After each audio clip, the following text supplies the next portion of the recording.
Jeshi la polisi mkoa wa Tanga limetoa sababu ya kuendelea kumshikilia bondia maarufu nchini Hassan Mwakinyo anayetuhumiwa kumshambulia mkazi wa jijini Tanga Musa Ali, akimtuhumu kuwa ni mwizi. Akizungumza na waandishi wa habari ofisini kwake leo Jumatatu Machi 10, 2025, kamanda wa polisi mkoa wa Tanga Almachus Mchunguzi amesema Mwakinyo anatuhumiwa kumjeruhi Musa ambaye anadai ni mwizi alipopita kwenye eneo lake. Zaidi, kamanda Mchunguzi anaeleza.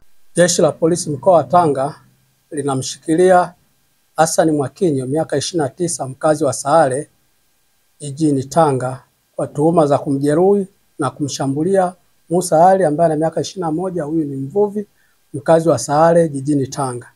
Tukio hilo lilitokea siku ya tarehe 4 mwezi wa 3 2025 huko nyumbani kwa Hassan Mwakinyo. Uchunguzi wa shauri hili unaendelea, ukikamilika mtuhumiwa atafikishwa mahakamani. Jeshi la polisi mkoa wa Tanga linatoa wito kwa wananchi kuendelea kutoa taarifa za uhalifu na wahalifu sambamba na kuacha kujichukulia vitendo viovu, hasa matukio ya kujichukulia sheria mikononi, kwani kufanya hivyo ni kosa la jinai.